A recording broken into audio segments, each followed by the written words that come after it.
Suspeitos de envolvimento em pelo menos 7 homicídios são presos na Serra. Entre os crimes, a morte de um padeiro que abriu o comércio durante um toque de recolher. Um menor acusado de roubar vacinas da febre amarela também foi detido. Vigilante é preso acusado de estuprar meninas de 8 e 10 anos na Serra. O suspeito se aproximava pedindo informações e obrigava as crianças a entrar num carro onde aconteciam os abusos. Motociclista morre e outro fica ferido após acidente provocado por animal solto na pista. Funcionários de empresa de telefonia são assaltados. Os criminosos em uma moto agiram com violência e levaram os celulares das vítimas. Pedreiro é encontrado morto em obra de construção de casas populares. A vítima era de Cariacica e trabalhava no sul do estado. Suspeito de atirar em policial civil é detido. Ele também é acusado de matar cabeleireiro. O crime aconteceu em Manguinhos, na Serra. Pacientes irritados no CRED Vila Velha reclamavam da superlotação e da demora no atendimento na farmácia Cidadã, que fica dentro da unidade. E 70% da população capixaba já está imunizada contra a febre amarela. O número de casos suspeitos diminuiu, mas a vacinação continua em várias cidades do estado. A gente volta em um minuto.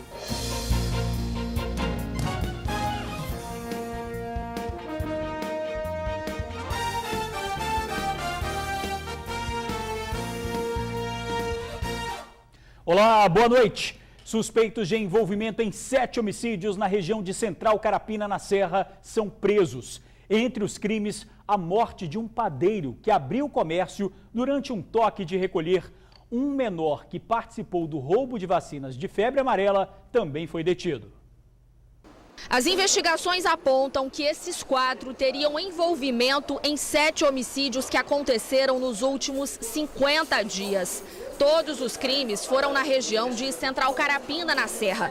Esse adolescente de 17 anos e Carlos da Silva, de 26, teriam participado, inclusive, do assassinato de um padeiro. Estão me acusando desse homicídio, sendo que eu não tenho culpa de nada não, rapaz. Apenas estava passando a hora com minha mulher e minha filha, só isso. A função do adolescente era simular que o padeiro tinha sido vítima de latrocínio, que é roubo seguido de morte. O padeiro havia acabado de abrir a padaria.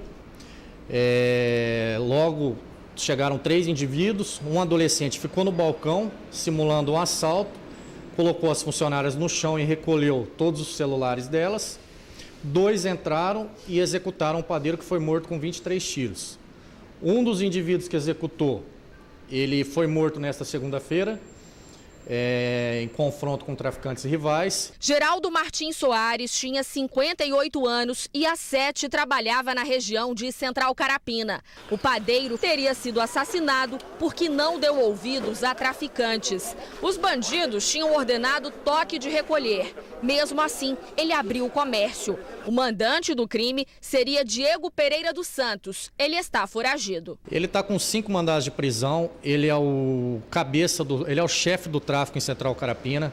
Nenhum homicídio acontece na localidade da Vala sem a autorização dele. Ele que ordena todos os homicídios. Inclusive, ele fornece as armas, usa adolescentes para executarem as pessoas. E além dele mandar e ordenar os homicídios, ele também executa. Tanto que na morte do padeiro ficou configurado. A motivação foi com relação a ele, que deu um toque de recolher no bairro. E o padeiro acabou abrindo a padaria. Além disso, ele estava desconfiado que o padeiro estava passando informações para a polícia. As investigações ainda apontam que 3 desses 4 que foram detidos durante a operação têm envolvimento em um roubo que aconteceu dentro da unidade de saúde de Central Carapina.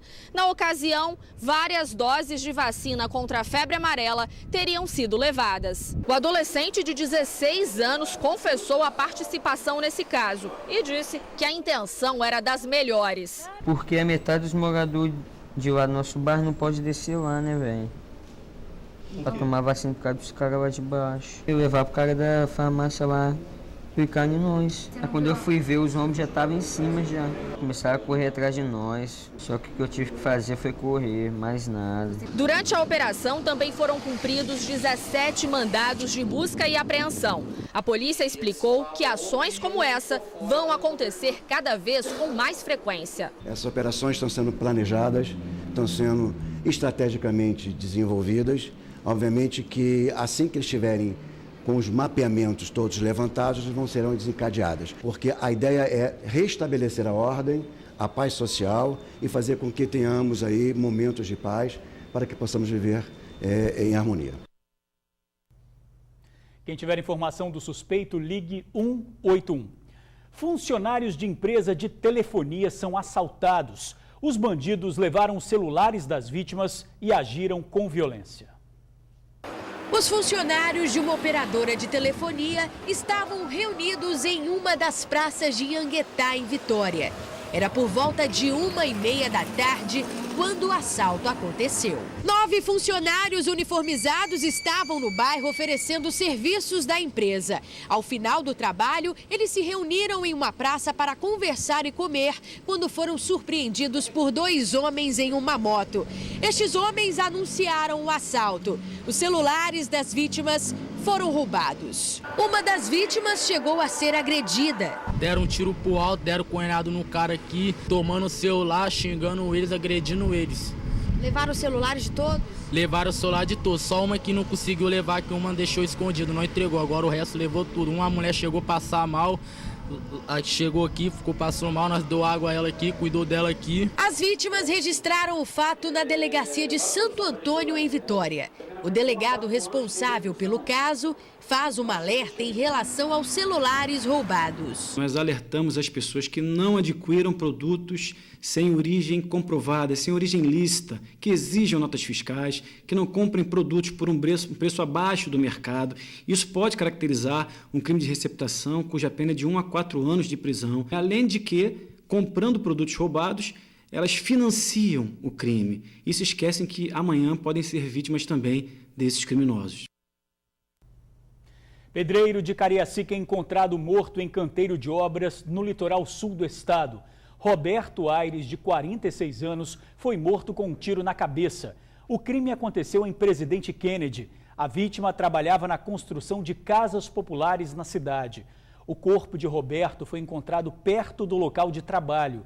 Moradores chamaram a polícia, disseram não ter ouvido nenhum barulho e nem confusão no local. A polícia investiga o crime. Está na cadeia um vigilante acusado de violentar 2 meninas na Serra. O suspeito já tinha sido preso pelo mesmo crime. Dioene Chaves dos Santos, de 37 anos, é apontado pelas investigações como o autor de 2 estupros na Serra. Os crimes aconteceram em 2015. Segundo o titular da Delegacia de Proteção à Criança e ao Adolescente, as vítimas, uma menina de 10 e outra de 8 anos, reconheceram o criminoso. Choraram muito assim que viram esse criminoso, não se contiveram, até em razão da idade, uma coisa absolutamente normal, e demonstrou a grande angústia e sofrimento que elas vinham trazendo ao longo do tempo em razão desses abusos sexuais. As duas relataram a forma como ele agiu. Ele estava num carro, parou o veículo e fingiu que estava pedindo informações. As 2 vítimas não se conhecem, nunca conversaram entre si e descrevem de maneira resumida, mas bastante idêntica, bastante similar, todo o modus operandi. A forma com que elas foram rendidas é igual, elas foram rendidas em uma via pública. O acusado abordou-as a pretexto de solicitar uma informação sobre um supermercado da região, no município da Serra. Elas então receberam uma gravata, foram colocadas no interior do veículo e até as proximidades da rodovia Aldifas Barcelos, onde sofreram a violência sexual. O vigilante de 37 anos não confessou os crimes, mesmo tendo sido reconhecido pelas vítimas. Um mandado de prisão foi cumprido contra ele. O criminoso foi detido nesta terça-feira na casa dele em Vila Velha. E o curioso é que ele já foi detido pelos mesmos crimes e responde por estupro de vulnerável e sequestro. Ele já foi preso inicialmente em uma prisão temporária por 30 dias em razão de um dos estupros. Posteriormente foi decretada a prisão preventiva, mas ele já havia recebido o alvará de soltura. Inclusive, ele hoje ainda estava na posse do veículo que foi utilizado para transportar as vítimas até o local dos fatos. O suspeito já foi levado para o presídio. Superlotação no Centro Regional de Especialidades em Vila Velha. Várias pessoas aguardavam desde cedo na recepção da farmácia Cidadã, que fica dentro da unidade. A recepção ficou lotada desde o começo da tarde. Alguns pacientes ficaram revoltados com a demora no atendimento. O vídeo foi enviado por um amigo do TN. Nós pedimos uma resposta para a Secretaria de Saúde do Estado, mas ainda não tivemos retorno. E você também pode mandar o seu flagrante, sua reclamação ou sugestão de reportagem para o nosso WhatsApp. O número é 99792-2530. 99792-2530. Suspeito de atirar em policial e também em cabeleireiro em Praia da Serra é preso. De acordo com a polícia, testemunhas reconheceram o acusado nos dois crimes. O bandido que matou o cabeleireiro em Manguinhos, Wellington da Silva Barbosa, de 22 anos, tenta mudar o foco, dizendo que está sendo acusado injustamente de um crime que não cometeu. Ele só confessa que atirou num policial civil da Patrimonial porque tenta justificar não saber que era um. O que eu fiz, eu estou assumindo. Simplesmente aconteceu um fato aí com o policial aí, mas eu nem sabia que era polícia. No policial eu atirei mesmo. Porque eu enquadrei o carro, na hora que eu enquadrei o carro, eu falei, sai do carro.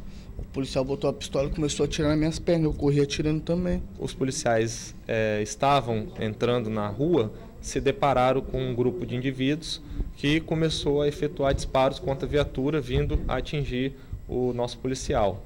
Houve também, eles revidaram o confronto no momento, chegando a balear o Wellington, né, na região das pernas. Imediatamente, mobilizamos todo o efetivo, para poder procurar efetuar a captura dos indivíduos que estavam envolvidos nesse crime. Mas quando se trata da morte do cabeleireiro baiano, ele muda de tom. O cabeleireiro não foi eu que matei, não.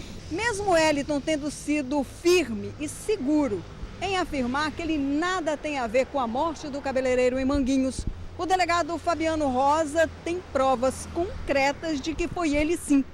Além da família do cabeleireiro, que recebeu por WhatsApp uma foto de Wellington e o reconheceu, o delegado ainda teve esse reconhecimento de outras duas testemunhas que estavam na praia na hora do crime e viram tudo o que aconteceu e também reconheceram Wellington. Ele foi imediatamente reconhecido por duas testemunhas que estavam no local do latrocínio. Então, ele tem absoluta certeza de que realmente ele participou daquele crime.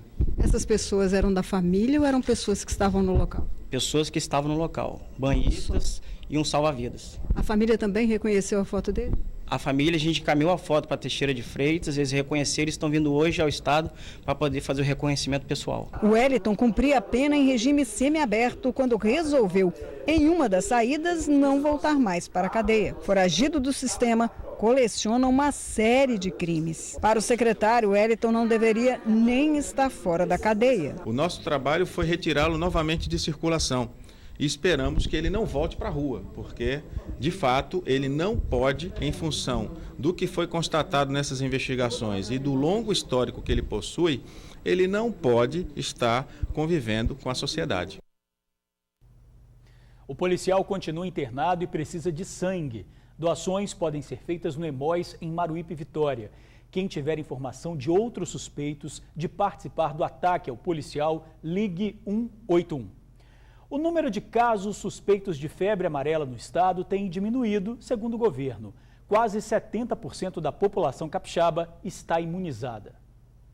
Fila modesta e vacinação rápida. Foi rápido, eu gostei muito, foi bem tranquilo. No ginásio do Tartarugão, em Vila Velha, a vacina contra a febre amarela continua sendo aplicada de segunda a sábado, das 8 da manhã às 4 da tarde. Quem ainda não tinha sido imunizado aproveitou o movimento mais tranquilo para garantir a vacina. Já que não tem fila, né, entendeu? A fila bem calma, então eu aproveitei para fazer a minha vacinação, o reforço. Quase 70% da população capixaba já foi imunizada. Até agora foram distribuídas em todo o estado mais de 3 milhões de doses da vacina contra a febre amarela.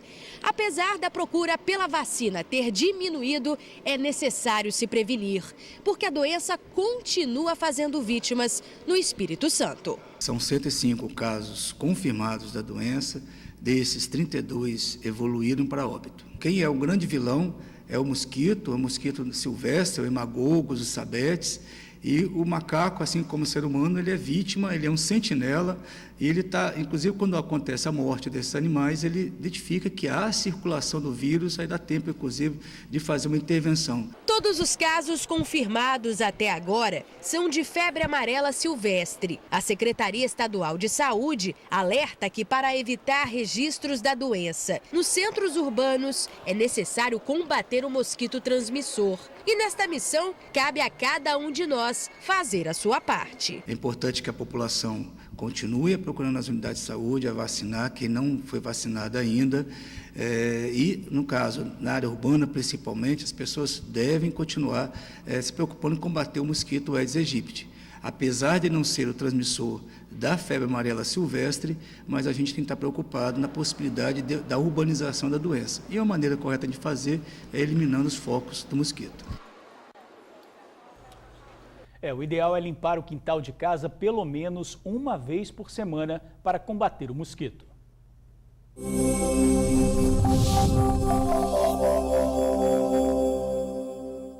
Quarta-feira com chuva passageira em parte do litoral, mas nas outras áreas, sol entre nuvens. Na capital, mínima de 21 e máxima de 31 graus. Mais de 1.000 vagas para cursos de capacitação ao longo desse ano na Serra. E se preparar para conquistar uma vaga no mercado de trabalho é o melhor caminho, né, Felipe? A melhor saída para retornar, para regressar ao mercado de trabalho, ainda é a capacitação. E aqui na Serra, a Secretaria de Trabalho, Emprego e Renda vai oferecer durante todo o ano de 2017 mais de 1.000 vagas em cursos profissionalizantes em várias áreas. Ao meu lado está o secretário Marco Antônio, o secretário de Trabalho, Emprego e Renda aqui no município, que vai falar mais sobre esse assunto. Secretário, a capacitação ainda é a melhor forma, a forma mais eficiente para se retornar ao mercado de trabalho? Olha, a capacitação é fundamental, visto que as empresas ficam muito mais seletivas nesse momento de crise. Então o trabalhador tem que aproveitar esse momento e se qualificar. E você que está nos assistindo, atenção! A partir de semana que vem, dia 30 de março, outras vagas em 2 cursos, secretário, é isso? 2 cursos, auxiliar de escritório e informática básica. A partir do dia 30 nós estamos abrindo as vagas.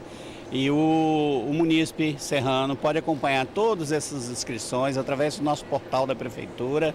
E lá a gente sempre divulga as inscrições para os munícipes. Como se inscrever para esses cursos? Ser maior de 16 anos, trazer carteira de identidade, trazer certidão de nascimento, comprovante de endereço e como menor de 18 anos tem que ter o pai ou responsável para a assinatura da declaração. Secretário, muito obrigado pelas informações. Então, só uns lembretes ainda para quem está nos assistindo. O site da Prefeitura que o secretário levantou para mais informações é o www.serra.s.gov.br. Mais informações também, não tem como entrar no site, quer vir pessoalmente? A Secretaria de Trabalho, Emprego e Renda fica aqui no Pró Cidadão, que fica em Jacaraípe, aqui bem próximo do terminal de Jacaraípe, aqui na Serra. Lembrando então o site para ficar de olho nas vagas e oportunidades de cursos, serra.s.gov.br. E a seguir, cavalo provoca acidente envolvendo 2 motociclistas. A gente já volta.